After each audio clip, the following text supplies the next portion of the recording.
Saudara-saudara, hari ini kita merayakan Pentakosta dan kita tahu dalam Pentakosta murid-murid menerima, para rasul menerima Roh Kudus.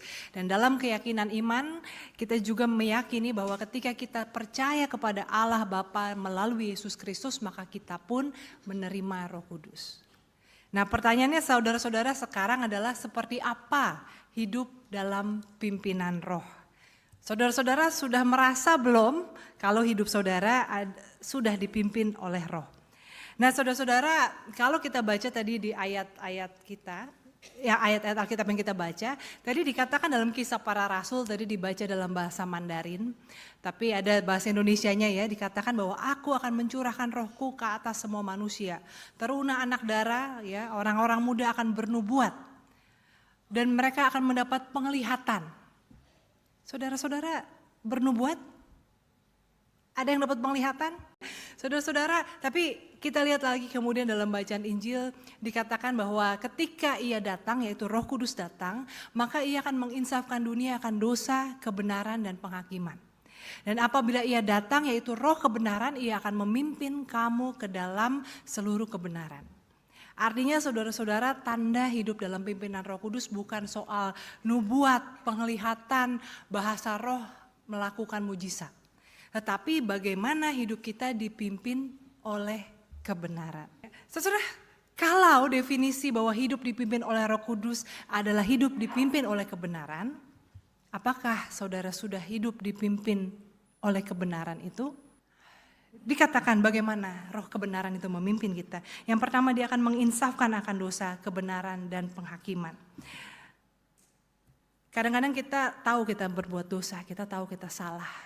Tapi kita pandai membela diri. Ya. Tapi ketika kita hidup oleh roh, maka kebenaran itu tidak bisa dibungkamkan.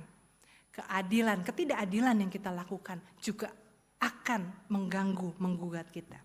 Maka bersyukurlah kalau saudara masih merasakan teguran-teguran Tuhan. Bersyukurlah kalau dengar khotbah dan merasa tidak enak, bukan hanya terhibur. Karena bukan itu tujuan dengar khotbah. Karena artinya Roh Kudus masih bersuara, belum saudara bungkam. Penghakiman bukan soal penghakiman akhir zaman, tapi konsekuensi dari perbuatan-perbuatan kita. Yang kedua, saudara, roh hidup dipimpin oleh roh adalah ketika kita hidup dalam kebenaran dan pengharapan. Roh memimpin kita hidup dalam kebenaran dan pengharapan.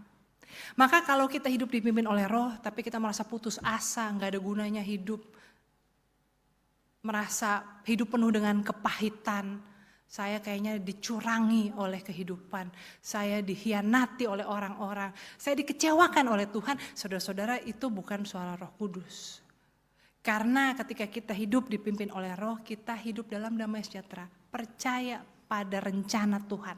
Bahkan sekalipun mungkin kita saat ini berada di titik yang tidak menyenangkan dalam hidup kita, tapi hidup dipimpin oleh roh, kita meyakini bahwa ada pengharapan dan Tuhan turut bekerja dalam segala sesuatu. Dan yang ketiga, saudara-saudara, adalah dalam surat Roma tadi dikatakan bahwa roh turut berdoa bersama dengan kita. Roh, ketika kita hidup dalam roh, maka doa kita itu bukan cuma ucapan manusia yang nyampe ke Tuhan. Tapi ucapan itu adalah bagaimana Roh Kudus yang ada dalam kita turut berdoa menyampaikan apa yang menjadi kekhawatiran kita. Maka saudara-saudara, hidup dalam kebenaran roh adalah hidup juga yang apa? Penuh dengan doa. Itulah hidup dipimpin oleh roh. Bukan hidup yang demi kenyamanan jiwa kita, demi kenikmatan jasmani kita belaka, tapi hidup dipimpin oleh roh kebenaran.